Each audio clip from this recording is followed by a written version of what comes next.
سے آگے چلیے، اب اصل ہے وہ شے جس کو میں آج چاہتا ہوں بیان کرنا۔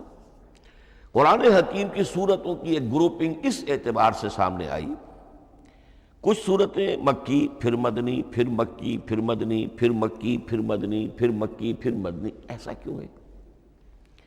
بڑی قابل غور بات ہے، اس میں کوئی حکمت ہے؟ اور عجیب بات یہ سامنے آئی، اس اعتبار سے بھی قرآن کے 7 گروپ بنتے ہیں، ہر گروپ میں ایک یا ایک سے زائد مکی صورت اور پھر ایک یا ایک سے زائد مدنی صورتیں، ایک گروپ پورا ہو گیا۔ دوسرے گروپ میں پھر ایک یا ایک سے زائد مکی صورت، پھر ایک یا ایک سے زائد مدنی صورتیں، وہ پھر گروپ مکمل ہو گیا۔ یہ گروپ بھی قرآن حکیم میں 7 ہے۔ یہ گروپ جو ہے قرات کے لیے نہیں ہے، یہ گروپ جو ہے معنوی تقسیم ہے، غور و فکر کے اعتبار سے، کہ ہر گروپ کا ایک عمود ہے، ایک مرکزی مضمون ہے، اور جس طریقے سے صورتیں 2 مل کر ایک مضمون کی تکمیل کرتی ہیں، اسی طرح ہر گروپ کی مکی اور مدنی صورتیں مل کر ایک بڑے مضمون کی تکمیل کرتی ہیں۔ اس طریقے سے گویا کہ یہ قرآن مجید میں 7 گروپ ہیں بڑے بڑے، جو کہ جس میں کہ صورتیں جو ہیں وہ جمع کی گئی ہیں۔ مثلاً میں اب آپ کو اشارتاً بتا دوں، پہلے گروپ میں سورہ مکی جو ہے وہ صرف ایک ہے، سورہ فاتحہ، تعداد میں تو ایک ہے، وہ اپنے حجم کے اعتبار سے چھوٹی بھی ہے لیکن بہت بھاری صورت ہے۔ وَلَقَدْ آتَيْنَاكَ سَبْعًا مِنَ الْمَثَانِي وَالْقُرْآنَ الْعَظِيمِ، محض اس صورت کو بھی قرآن عظیم کہا گیا ہے۔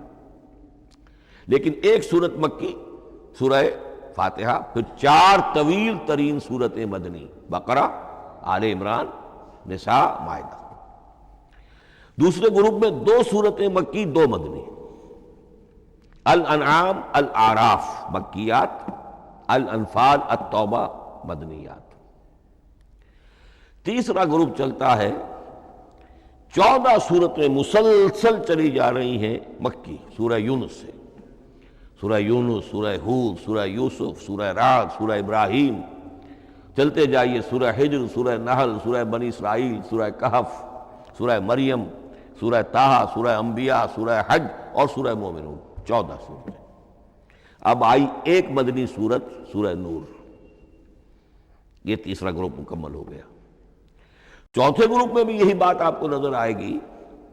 الفرقان سے سورہ سجدہ تک 8 صورتیں مکی ہیں، اور پھر ایک صورت آتی ہے سورۃ الاحزاب، وہ مدنی ہے۔ اب یہ جو ایک ایک صورتیں آئی ہیں، سورہ نور اور سورہ احزاب، ہر شخص کو اندازہ ہو جائے گا یہ آپس میں جوڑے کی شکل رکھتی ہیں، ان کے مضامین بہت ایک دوسرے سے مشابہ ہیں، بہت مشابہ ہیں، لیکن یہ کہ وہ اس طریقے کا جوڑا نہیں ہے کہ اسی گروپ میں ان کا جوڑا موجود ہو، اس کا جوڑا جو ہے وہ دوسرے گروپ میں ہے۔ پھر آئیے 5واں گروپ ہے، سورہ سبا سے احقاف تک، یہ 13 صورتیں مکی ہیں، اور پھر سورہ محمد صلی اللہ علیہ وسلم سے سورۃ الحجرات تک 3 صورتیں مدنی ہیں، یہ کل 16 صورتیں ہیں۔ چھٹے گروپ میں سورہ قاف سے سورہ واقعہ تک 7 صورتیں، یہ مکی ہے، اور سورہ حدید سے سورہ طلاق تک 10 صورتیں مدنی ہیں، یہ 17 صورتیں ہیں۔ آخری جو ہے وہ سورۃ الملک سے سورۃ الاخلاص تک 46 صورتیں، اور سورہ معوذتین جو ہے یہ 2 ہے کہ جو مدنی ہے۔ بعض کا اس میں اختلاف ہے، وہ میں بعد میں عرض کروں گا، لیکن جو میری رائے ہے وہ میں آپ کے سامنے رکھ رہا ہوں۔ اس طریقے سے یہ 7 گروپ جو ہیں قرآن مجید میں سورتوں کے وجود میں آئے۔ ہر گروپ کا ایک مرکزی مضمون ہے۔ مثلا پہلے گروپ کا مرکزی مضمون شریعت ہے۔ سورہ فاتحہ میں اہدنا الصراط المستقیم، اے اللہ ہمیں سیدھا راہ دکھا، سیدھے راستے کی ہدایت بخش۔ اب وہ سیدھا راستہ کیا ہے؟ شریعت خداوندی، شریعت الہی، اور شریعت مکمل ہو جاتی ہے ان 4 صورتوں میں۔ شریعت محمدی کا جو بلو پرنٹ ہے، ابتدائی خاکہ جو ہے وہ آپ کو سورہ بقرہ میں ملے گا، اور اس کی جو تکمیلی صورتیں ہیں، تکمیلی احکام ہیں، وہ سورہ مائدہ۔ اس کے علاوہ اس گروپ میں جو زیادہ زور ہے وہ سابقہ امت مسلمہ سے گفت و شنید۔ سابقہ امت مسلمہ میں یہودی اور نصارہ دونوں شامل ہیں۔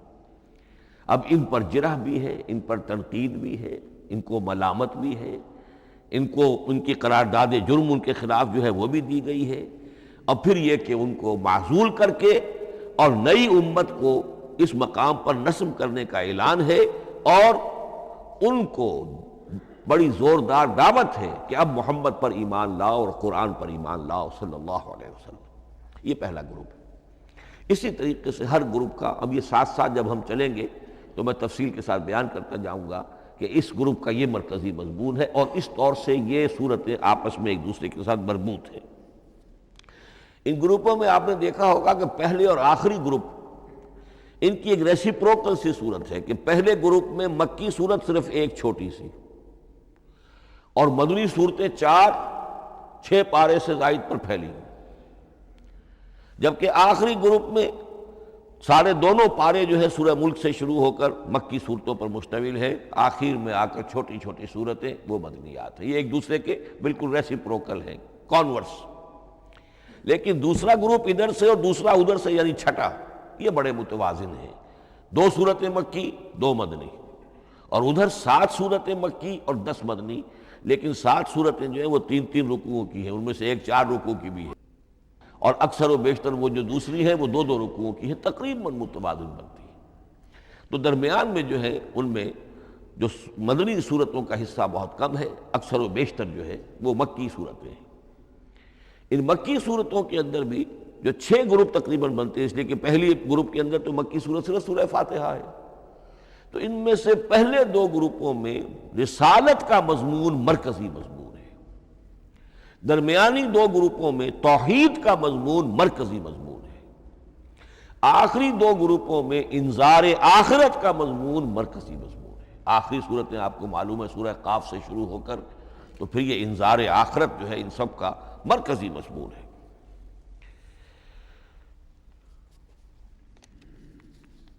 مدنی قرآن جو ہے، یہ بھی آپ نوٹ کر لیجئے کہ کل قرآن کا 1/3 ہے تقریباً، اور اس 1/3 کا 2/3 پورا کا پورا پہلے گروپ میں آ گیا ہے، سورہ بقرہ، سورہ آل عمران، سورہ نساء، سورہ مائدہ۔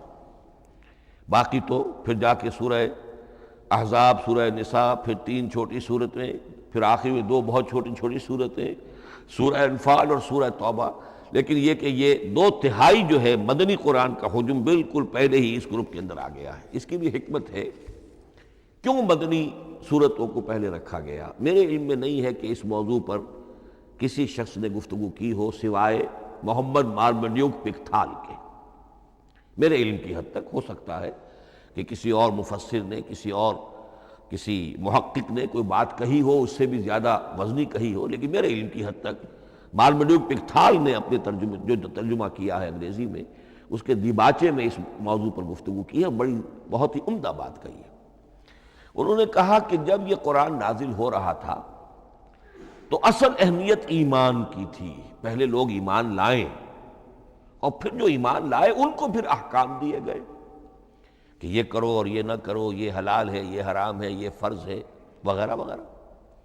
لیکن جب ایک امت وجود میں آ گئی، امت کے وجود میں آنے کے بعد اب نسلاً مسلمان پیدا ہو رہے ہیں، ان کے ہاں اب ضرورت پہلے اسلام کی ہے، چاہے بچہ چھوٹا ہی ہے، پہلے اسے احکام سکھائے جائیں گے۔ بچہ چھوٹا ہی ہے، نماز پڑھنی سکھائی جائے گی، بچہ چھوٹا ہی ہے، روزہ رکھنا سکھایا جائے گا۔ تو امت کے اس طرح تشکیل پا جانے کے بعد اب اصل اہمیت جو ہے وہ احکام کی ہو گئی ہے، احکام اب مقدم ہے، اور ایمان کا معاملہ جو ہے وہ اس کے بعد مؤخر ہے۔ کوئی شخص بالغ ہوگا، ذہین ہوگا، فطین ہوگا، غور و فکر کی صلاحیت سے اگر اللہ تعالیٰ نے اسے بہرور کیا ہوگا، پھر وہ حقیقت ایمان تک رسائی حاصل کرے گا۔ ورنہ یہ ہے کہ عام ایک مسلمان جو ہے اسے جہاں تک احکام کا تعلق ہے ان پر تو عمل کرنا ہی ہے۔ تو یہ بڑی میں سمجھتا ہوں کہ ذہانت پر مبنی بات ہے کہ جو محمد مارمڈیوک پکتھال نے کہی ہے، اور مجھے اس سے اتفاق ہے۔ اب آئیے اگلا معاملہ، اگلی بحث۔